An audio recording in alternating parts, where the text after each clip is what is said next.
What's up guys, welcome to your 47th Java tutorial, and in this tutorial I'm going to be finishing up talking about static members, and also I'm going to be showing you a nice little trick that you can use when accessing static members. So go ahead and in your tune class, or not the class with not your main method in it, class without your main method in, there we go. And let's go ahead and under this constructor, let's go ahead and build three other simple little methods. We're just going to have one to return the first name, return the last name, and return the member. So public string, and let's just name it like get first. It's not going to take any parameters, and we're just going to have it return first. Simple enough. And now let's go ahead and make one for last name. Public string get last, and guess where we're going to have this one too?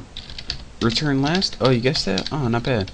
And now let's have one more, and we'll name it let's say public static. Remember, this method needs to be static. Static int get members. I know I could figure out how to spell members.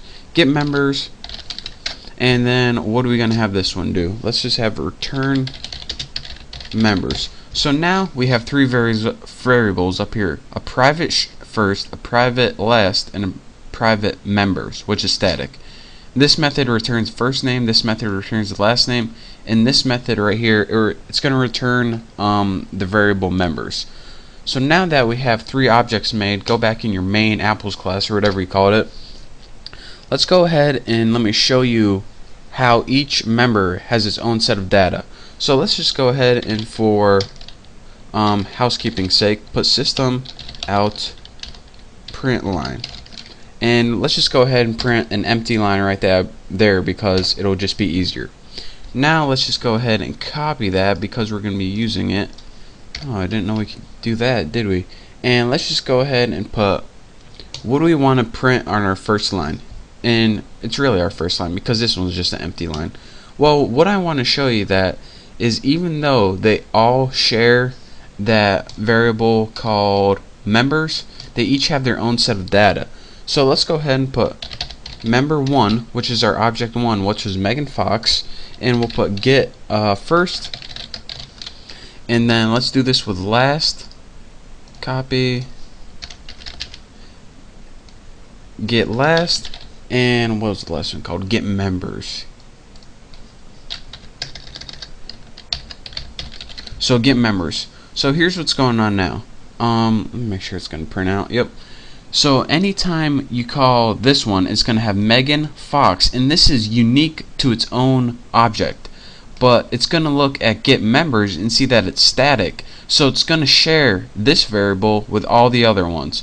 So depending on how many members are in this, then that's what it's going to print. So let me go ahead and run this. Click OK, and we have, again, we have our other data up there if you're wondering where it went, but it says Megan, which is unique, Fox, which is unique, and 3, which is shared among all objects. So now let's go ahead and change that to 2. Member 2, member 2, member 2.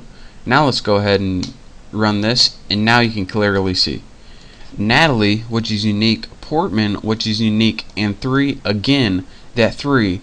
And that 3 is because this private static int. Static means, alright, this variable is shared between all objects.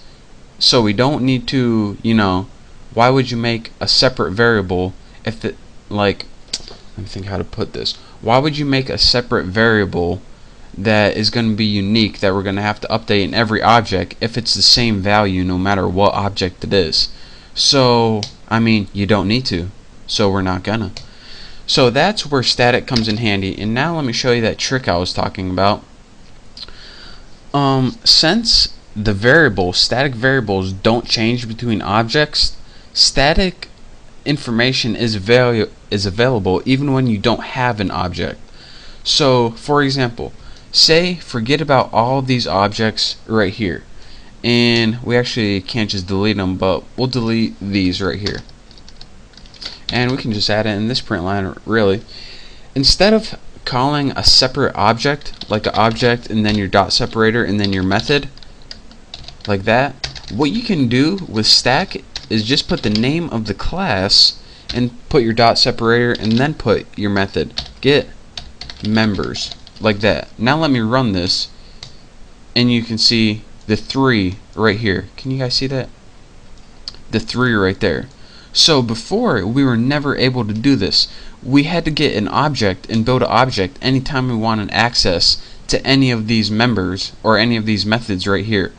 But with a static, it's a little bit different because it's not going to change from object to object, since no matter how many objects you have, the variable is the same.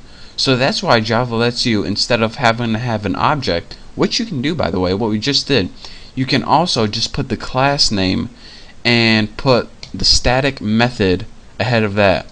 So again, anytime you have a static method that uses static variables, you don't have to have a separate object. You can just put the class name and then you can just put the method. And that's how, like in stuff like math functions and math constants, that's how they do that. So that's just a nice little tidbit of information. So don't forget that static variables are shared among all objects, and that you don't have to access static methods with a specific object. You can just do it with a whole class, since it's the same.